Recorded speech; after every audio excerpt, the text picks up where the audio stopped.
Hello friends, welcome to Telugu state jobs. ముఖ్యంగా ఎవరైతే ఆంధ్రప్రదేశ్‌కి సంబంధించినటువంటి డీఎస్సీకి అప్లై చేస్తున్నారో, ఆ అభ్యర్థులందరికీ కూడా ఒక విషయం చెప్పాలనుకుంటున్నాను. చాలామంది స్టూడెంట్స్ ఏం చేస్తున్నారంటే, ఆన్‌లైన్ అప్లికేషన్ కోసం నెట్ సెంటర్ వెళ్తున్నారనమాట.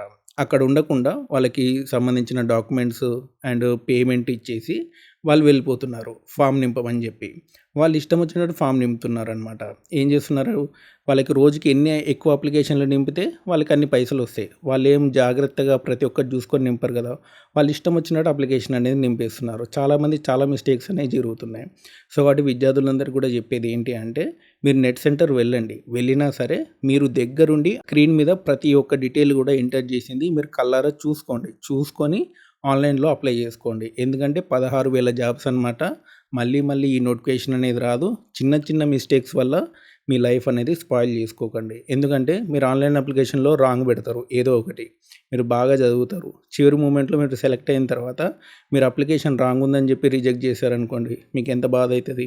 సో, కాబట్టి మీరు ఒక కొంత సమయం అనేది కేటాయించండి ఇంటర్నెట్ సెంటర్‌లో. లేదు అనుకుంటే మీకు ఫ్రీ టైమ్ ఎప్పుడుందో అప్పుడే వెళ్ళండి. ఒకవేళ ఒక నెట్ సెంటర్‌లో చాలా బిజీ ఉంటే వేరే నెట్ సెంటర్ వెళ్ళండి.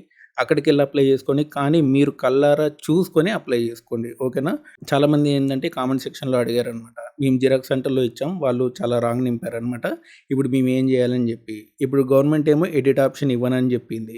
16,000 జాబ్స్ అనమాట. మీరు కొంచెం కష్టపడితే డెఫినెట్‌లీ మీకు జాబ్ అనేది వస్తుంది.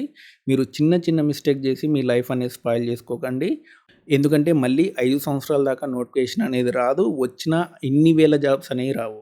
అప్పటి వరకల్లా మీ ఏజ్ కూడా అయిపోతది. సో, కాబట్టి మీరు లైఫ్ టైమ్ ఆపర్చునిటీ అనమాట. మీరు ఆన్‌లైన్ అప్లికేషన్‌లో నెగ్లిజెన్సీ అనేది చేయకండి.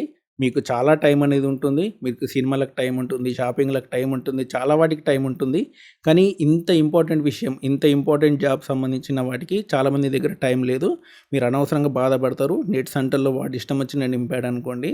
ఆ తర్వాత మీరు జీవితాంతం రిగ్రెట్ అవ్వాల్సి ఉంటుందనమాట. జీవితాంతం బాధపడాల్సి ఉంటుంది. కాబట్టి కనీసం ఒక 2, 3 గంటలైనా పర్లేదు. ఒక నెట్ సెంటర్‌లో బిజీ ఉంటే ఇంకో నెట్ సెంటర్ వెళ్ళండి. అక్కడికెళ్ళి నింపుకోండి. ఓకేనా?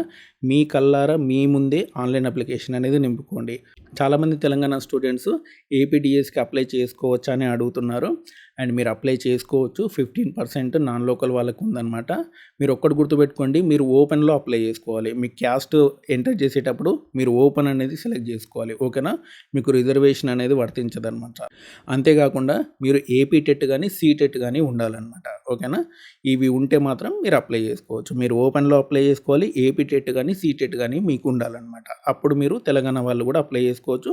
కానీ మీరు ఓపెన్‌లో జాబ్ కొట్టాల్సి ఉంటుంది. ఓకేనా? ఓపెన్ సెలెక్ట్ చేసుకోవాలి ఆన్‌లైన్ అప్లికేషన్ చేసుకునేటప్పుడు. రిజర్వేషన్ సెలెక్ట్ చేసుకుంటే మీ అప్లికేషన్ అనేది యాక్సెప్ట్ అవ్వదనమాట. ఓకేనా? జాగ్రత్తగా ఆన్‌లైన్ అప్లికేషన్ అనేది చేసుకోండి. ఒకవేళ మీ దగ్గర కంప్యూటర్ లేకపోతే నెట్ సెంటర్‌లో దగ్గరుండి ఆన్‌లైన్ అప్లికేషన్ అనేది చూసుకొని సబ్మిట్ చేయండి. ఓకేనా? సో, ఇంకేమైనా డౌట్స్ ఉంటే కామెంట్ సెక్షన్‌లో అడగండి. నేను తెలుసుకొని మీకు చెప్పే ప్రయత్నం అనేది చేస్తాను. Thanks for watching.